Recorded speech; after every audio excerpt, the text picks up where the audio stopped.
Amen. Praise the Lord. Siyabingelela namhla siyabingelela kushoneni kwelanga sibingelela egameni lika Jesu lelingedulu kwamagama onke ligama lelinikwe ebantwini ukuthi bangasinza ngalo. Namhlanje nalobukele kulisonto nzambama sinetizathu letiningi lesingambongela tona uNkulunkulu. We have many reasons to say thank you, Lord. We have so many reasons to praise him. We have so many reasons to thank him for his grace and his mercy towards us. So nje kulokushona kwalelilanga namhla lani ngilale khona amaswati lamahle nabo bonke labangilalele tindzawo ngetindzawo emhlabeni wonke labangilalele tindzawo ngetindzawo ngithi ayibonga kabonga uNkulunkulu losigcinile longavumi nje wala nathi nasetithentethu wala nathi nakusathane nakulabenda lokubi wasigcina. Umoya wami uyayibonga inkosi ngoke singena ngalolu hlabelako lothi ngizolibonga. Ngifuna ke ukuthi kafishane namhla singene evini la uNkulunkulu sikhuthathane sibuya etidungudungwini letiningi sibuya kuleli viki leliphelile labakhumbulako bayakhumbula ukuthi abantu bebaphumile bamemetela njengamaswati bakhuluma kwi-atmosphere labanye bakhona physical bamacha ukuthi kukhululwe ama-MPs laboshiwe kukhululwe uhulumende waseSwatini kukhululwe bacede kukhululwe umhlonishwa bacede kukhululwe umhlonishwa Mthandeni baphume ejele ngoba siyakukhona lokuthi baboshelwe into lengasiyo siyakholelwa lokho futhi siyakwadi manje ke sikusho ngesibindi ukuthi abakhululwe ngoba sithi kubaholi balelive lakithi kude indlela ekulungisa tindo ngaphandle kokuthi kuyiwe etafuleni kuyokhulunyiswana kuhlale phasi kukhulunyiswana. Sithi ke uma uNkulunkulu asevumile lelifast lolivulekile kungcono balisebenzise leli lokuthi kufikwe etafuleni kutokhulunyiswana kuboniswane ngalesimo salelive lakithi simo setepolitiki indlela ekusolva tinto kwekuthi kuhlalwe phasi kukhulunywe kulungiswe tilungiswe sisho njalo sithi-ke Stony sithi-ke siyabakhuthaza siyabakhumbuta abaholi belive lakithi ukuthi tinto tiyakhulunyiswa tinto tiyalungiswa ngendlela yakhona kuhlalwe phasi kukhulunywe tinto ticondziswe kulungiswe kwakhiwe live sisho njalo indlela yokwakha in any government noma ngumuphi uhulumende loyabakhona kwekuthi bantu nabakhuluma balalelwe kuhlalwe phasi bakhulunyiswane kuze kuthi kube nekwakha kube nekuthula. This situation angisho maswati lamahle will not just go away. You can't wish it away anymore. These are different times. Tikasti shinjile sithike maswati lamahle siyacela ukuthi lo hulumende wakithi nabo bonke labasemagunyeni laba baholi balelive ukuthi bende luhlelo ukuthi kubuye kuhlalwe phasi ukukhulunyiswana akusho ukuthi kukhona ojabulayo ngicitha kwengade eveni sithi akwentiwe lokho ukukhulunyiswa sikhuthatha lokho ke asho njalo eMaswati nathi singawe eMaswati noma uyasithanda noma usithanzi sibe kudalwa kule live lethu leli lakithi sibe weNkulunkulu khona noma uyasithanza vele ngeke sithanda ngibobonga simali asisebenteli kuthandwa ngibobonga simali lehlala emakhikini abantu sithe kutomela liqiniso silikhulume njengoba njalo sisende and serve God's purpose in our generation nathi siyabe sesiyahamba sesiyabogogo omkhulu sesicethe kwenda lesithunye kona njengoba lisho iBhayibheli na David was served purpose yaNkulunkulu kwi generation yakhe wahamba abogogo omkhulu was gathered to his own people. We'll also be gathered one day and see our Lord. But ke sithi njengoba silana asibe ngilabamela liqiniso labakhuluma liqiniso ngaso sonke isikhathi live liyasha konakele kakhulu lo wenda ngathi akabona uyatendisa nalokutendisa tamdulela lo tendisa liyasha le live singabuthi kube nekulekelela lokuthinte kwekuthi kuhlalwe phasi kukhulunyiswane kulungiswe lesimo lesibhekene naso ngilokhuluma live ke la uNkulunkulu kafishane kulokuhla kwanamhla ngithandaze thina sibaNkulunkulu sibaNkulunkulu siphila sikuye siphilela yena noma sihamba sikuye ayibonge inkosi uthi Paul in him we live in him we move in him we have our being la eBhayibhelini kuIsaiah 54 nawufunza kusuka kuverse number bengifuna verse 17 kodwa kukhona iverse lenyele ngifuna ukuthi ngikufunze lona kuIsaiah 54 kuverse number 15 uthi nakukhona lokuhlaselako Isaiah 54 verse 15 uthi nakukhona lokuhlaselako kuyawube kungaveli kimi noma ngibani lokuhlaselako uyawutinikela kuwe uthi ke uNkulunkulu verse 16 buka la ngimi lo wadala umbumbi wetinsimbi lovuthela emalahle ukuthi abe lilangabi lovuthela emalahle ukuthi abe lilangabi ente sikhali silungele umsebenzi waso futhi ngimi lo wadala umbhubhisi ukuthi ente imbhubhiso ufuna ukuthi uunderstand lokho uthi uNkulunkulu nguye lo wakha ngalama emagama nguye lo wakha labakhathikali simplified labakhathikali uthi uNkulunkulu nguye lo wakha labakhathikali bese ke athi ke kuverse 17 kude sikhali lesilolelwe kulwa nawe lesiyawuphumelela kude sikhali lesilolelwe kulwa nawe lesiyawuphumelela kude sikhali noma bangathi phatha kude sikhali lesilolelwe kulwa nawe lesiyawuphumelela uyakucitha yonke inkulumo lekubeka licala leli lifa letingceke utasimakaze lokhu ngona kuti vikela kwami kusho simakathe leli lifa letingceke utasimakaze lokhu ngona ukuthi vikela kwami usho inceke utakhe kusho simakathe inkosi kusekufundwa live lawo ngifuna nje lamagama lawa ngiwaparaphrase ngiwachaze uNkulunkulu uthi nguye lo wakha laba labakhathikali ngalamanye amagama uNkulunkulu uthi yena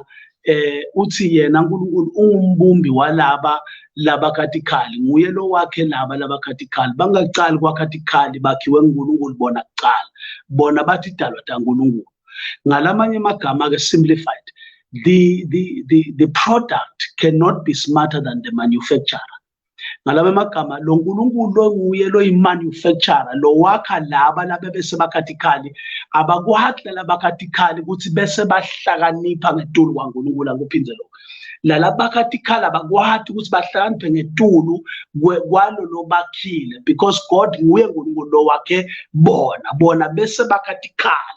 Abakwati ke ukuthi njengoba babhizi bakatikhali tekubhubhisa tikhali tekubulala bese bahlakanipha ngetulu kwaNkulunkulu. Uthi ke uNkulunkulu akabavimbi uNkulunkulu baketikhali tekulwa nawe tikhali tekubhubhisa, akabavimbi.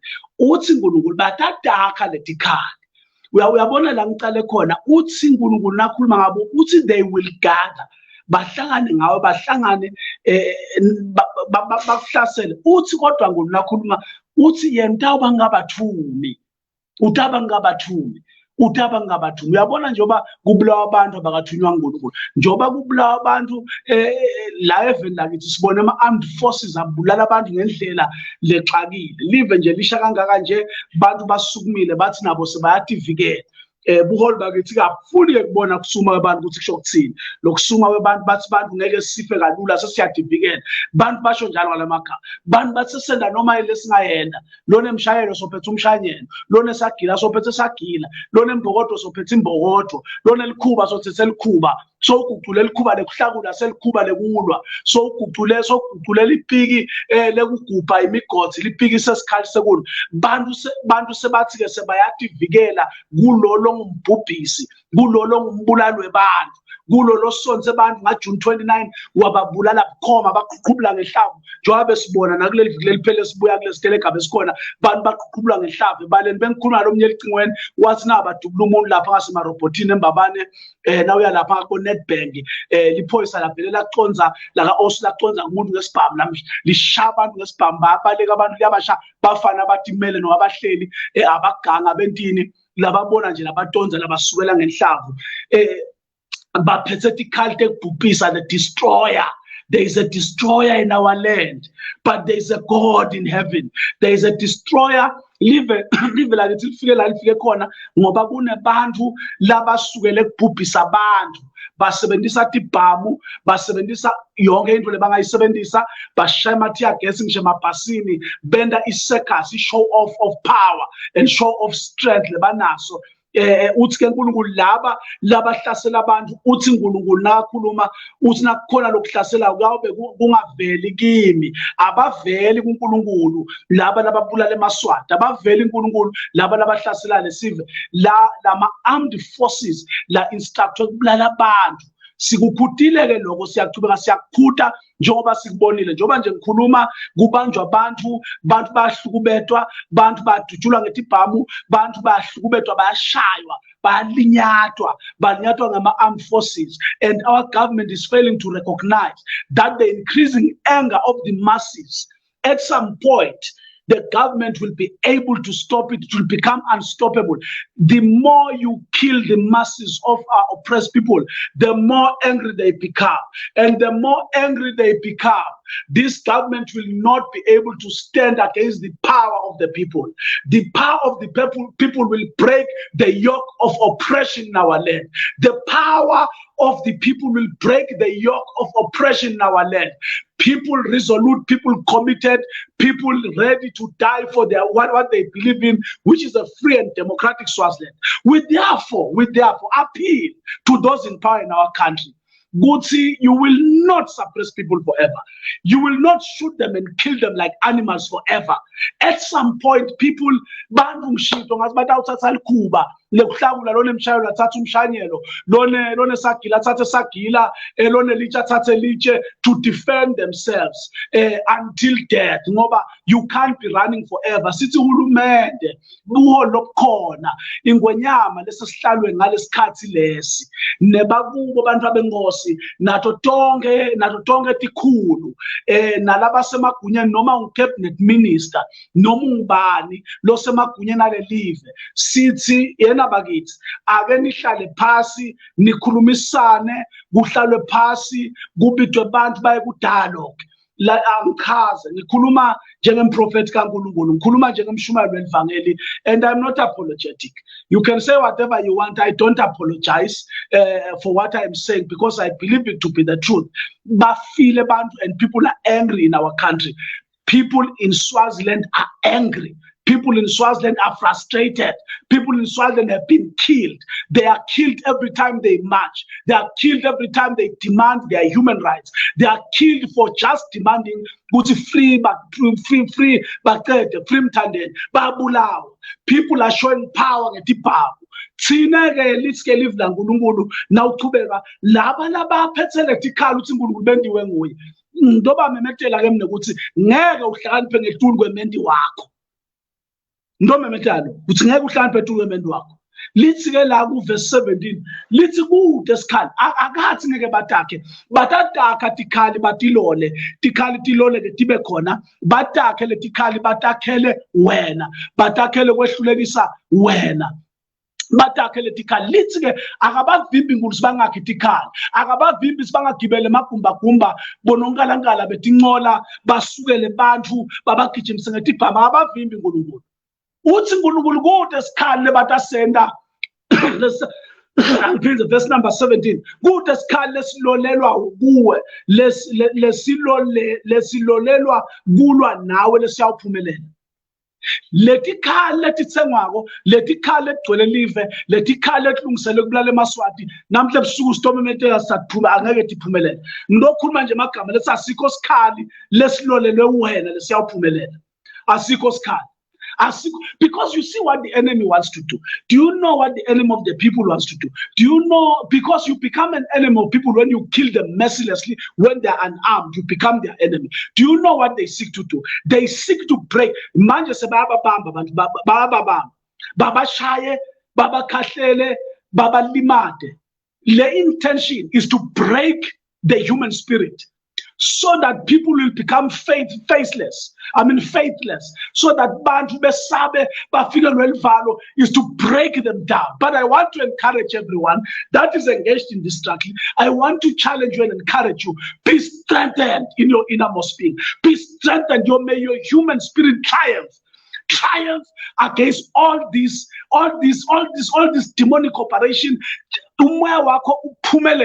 May you be strengthened, because if they are able to break your spirit, then they will be able to break your will. If they break your will to stand, then you are at the point of surrender. They can break your body, they can shoot your body, but don't allow the enemy to break your spirit. They can break your body. They have not touched you. The reason they are hitting you back when this atika is to baconze ulimata moya wako kutsangale umoya wakho uphelwe ngemandla ngitokhutsate eMaswati emva kwalokudutshulwa kwaleliviki lona leswakile emva kwaletibhamu lebediduma even lakithi kuleliviki leswakilo emva kwetibhamu netincola letinkulu lebedidubula abantu laba unarmed even lakithi bathi hambela bahamba ba unarmed ndonikutsata kuthi kude sikhale silole wena lesiyawuphumelela kude sikhali lesilwele wena lesiyawuphumelela kude sikhali noma singalona kodwa ngeke siphumelele noma singalolelwa wena kodwa ngeke siphumelele noma bangadubula wena kodwa sikhali ngeke siphumelele, because don't allow them to touch your spirit. Bangayihlephula inyama kodwa you must not allow them to touch your spirit, because your triumph is connected to your spirit. When your spirit is crushed, a crushed spirit surrenders.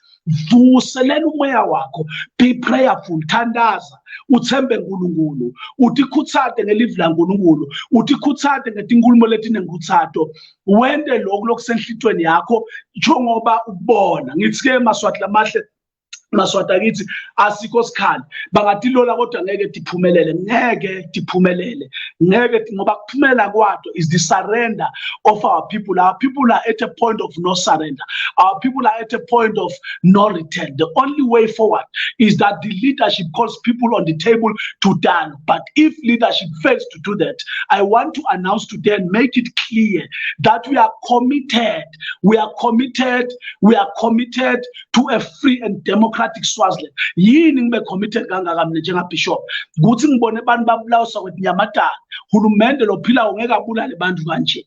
Hulumende lophilayo government uyasowa lobuholi bale Livi basowa ba-owa thina eMaswati kuxolisa ngalokubulala ukuchitha ingadi eMaswati basowa in apology ba-owa leti ngubela lesetikhona la eveni labanye sebaxhwaliswe ngabo baba-owa i-compensation uxhwaliswa sibhamu semthelo wabo bantu uxhwaliswa sibhamu sahulumende nebuholi lebabukile basowa. They owe this country an apology. To begin a process of rebuilding this country must start from forgiveness. Someone must apologize for lo bubi lobendekile la eveni kuhlalwe phasi kukhulunyiswane kubuke indlela lembili kodwa ngithi mina bantu bayalalelwa buholi lobuhlakaniphile biyabalalela abantu nabakhuluma ngithi kasikho sikhali lesilelo wena lesiyaphumelela. If the devil uyakuthusa, that devil is a liar, unemanga sathane leto tikhali tebumnyama ngeke diphumelele futhi nemavi lakhulunywa kuwe la mavi lakhulunywa kithi tinhlamba tonke lakhulunywako lesibonako sithuka labanye bathi asasibo bashumayeli belivangeli ngathi sasibithwe ngabo ngathi sasithunywe ngabo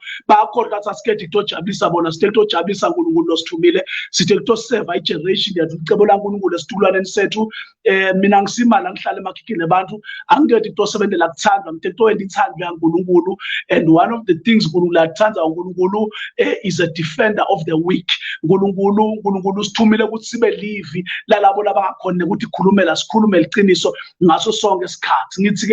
Ngithi ke angeke sisatshiswe ngilutho kude sikhale silolelo wena Swathi lakisi lesiyophumelela diloliwe tikhali kodwa ukhona uNkulunkulu. Namhla siyadibhidlida ngegama lika Jesu, namhla tikhali tebumnyama siyadidilida ngegama lika Jesu, namhla tonke tikhali letithunyelwe kubantu bakithi siyadidilida ngegama lika Jesu. Sitothi nje sikusho kucace lokuthi cha sekwenele lemikhuba yemanga ayiphele, lemikhuba yemanga eveni lakithi ayiphele. Nangabe kutawuthi njoba nje ngishumayela nyalo ngikhuluma sekuphela umnyaka gonco nya umnyaka uphelile kwathe nje idalo kuthi bantu tawuhlala phasi ikhulunyiswana kuphela umnyaka gonco bantu baze bathukuthela kwaze kwafika la sekufike khona ngoba abantu babantu ngeke ubahlukubethe forever bathukuthela abantu besolo usikhathi idalo nyalo sidawuva ukuthi sebasithele sebasemva kwetindlu sebadivayele endlini sebatilile akusena ukhulunywa sekakhulunywa emva kwaloko kudila kwabo liyasha Livi langaphandle. Uya kanjani endlini yohlala endlini ubhace uthi uyathandaza utilile libe lisha Livi ungumholi lisha njani Livi wena uthi sengihamba mina ngiyakusenclusion sengodivayele endlini yohlala endlini sengiyawukhuleka noma ngiyawendani liyasha Livi langaphandle. I-leadership mbamba wena wekunene i-leadership mbamba iyaphuma ikhulume nebantu kuhlalwe phasi iface ireality iface abantu iface ama-challenges kukhulunyiswane. Nangabe laba sebenta nenkosi abayitsheli iqiniso ukuthi bayitshela nje ukuthi siyayenyanya thina singanyanyana nemuntu sibhizi kangaka sichithe isikhathi sethu kunyanyana nebantu lebahlele tihlaweni labaphethe asinazo isikhathi sekwenyanya. We don't do politics of hate. We don't operate at that level. Ours is not hatred. Ours is being a conscience to these politicians, even to the king who sits on the throne will remain a conscience. Laba bakubo nalaba labayisurroundile lebasolo bayenga lenkosi bayitshela ukuthi siyayenyanya thina asiyifuni thina bayawutisola basola nayo ngalinye ilanga ngoba ihleli nebantu labangayitsheli iqiniso lokuvala lomnyango ivalele ema-progressive forces ivalele bonke be-mass democratic movement kuvalele bonke laba bashumayeli labangakhuluma bafike bayitshela inkosi bayitshele ukuthi kwenteka la eveni sonke sivaliwe njengoba ihleli naleli dlanzana ehleli nayo ibokhumbula inkosi ukuthi ihleli na one mind umqondo munye webantu lebacabanga lokufana nako lebakhuluma lokufana nako. Kuyafuna ngale la ulethe abantu labakhuluma lenye ilanguage lengafani neyalabanye kuze kuthi inkosi ilive liqiniso. Ayivi inkosi ukuthi mhlamba yadi futhi ayadi inkosi ukuthi ngabe iyadini ukuthi kunama orders la khona abantu bayafa bayabulawa bantu badutshula bantu bamatsha labantu bamatsha badutshuliwe bashaya ngetibhamu ngaba itsheleni konke noba bayifihlale tithombe mhlamba ayithathe ngwenyama mhlamba ayithathe leto thombe sithi thina kubuye etafuleni tokhulunyiswana tokhulekwe egameni lika Jesu bese kuyakhulunyiswana kulungiswe live lakhiwe bantu baphile iSwaziland ibiyele bese simene sekuba ngiSwaziland ilungiswe ngendlela yakho nawo lesikushoko sengigcina kude sikhale silwele wena lesiyawuphumelela noma sebuthakathi noma sekugula noma sani ngokutshela ukuthi ngeke siphumelele ngegama lika Jesu uNkulunkulu emena uNkulunkulu abe ngakuwe uNkulunkulu akuqinise uNkulunkulu akuncobele etimbi takho uNkulunkulu emena sithi buholi bale live bekunene yekelani khona nangilomunye lengingafuni ukumbita ngeligama uyahlupha ngoba sonke isikhathi nakunaye kudutshulwa abantu bahlupha ngabamba nje inhlavu ishaya abantu angabamba nje sibhamu sishaya abantu angabamba nje sibhamu sishaya abantu uyona nokwenda njalo lomzana ukuguga kabi lokho ukuguga ngekubulala abantu kuka lokubi kuka ngekubulala abantu angabamba nje abambele lomunye udutshulwa abantu ukuthi when what Bishop udutshulwa abantu akusuwendiwa lokho abantu abahlonishwa asikho sikhali lesilwele wena ntwana kaNkulunkulu lesiyophumelela uNkulunkulu ngiyathandaza aqinise eMaswati uNkulunkulu ancobele eMaswati uNkulunkulu avikele eMaswati uNkulunkulu aphe eMaswati lokuleya kufisako akusilo licala kufisa ukukhuleka akusilo licala kufisa kufika esigabeni sokuthi uhlonipheke amalungelo ebantu akusilo licala kufisa kuholwa ngendlela eneliciniso nangendlela eqotho. May God bless you, may God lift you up, may God favor you, may the Lord bless Swaziland, may the Lord lift up Swaziland, may the Lord restore our country to its former glory. Egameni lika Jesu Kristu waseNazaretha siprofeta inkululeko nekuphumelela kwaMaswati ngegama lika Jesu Kristu waseNazaretha kude sikhali noma tingalona kodwa ngeke diphumelele noma tingathunyelwa kodwa ngeke diphumelele noma tiloliwe tithi ningi leto dikhali ngeke diphumelele siyadikhansela ngegama lika Jesu sikhutha lo moya wanaba laba bonisa bakayikhonjwe laba bulala eMaswati siyanikhuda ngegama lika Jesu uNkulunkulu utanehlulela nele ngibele magumba lamankulu enimoto nidubule laMaswati ngethi bhamu uNkulunkulu utanehlulela nikhumbule uthi nani nibantu njengathi nakhiwe ngengadi nenyama yekelani kubulala eMaswati siyanikhuda sithunyelwe lokho sibashumayeli belivangeli siyanikhuda kuyekeleni lokho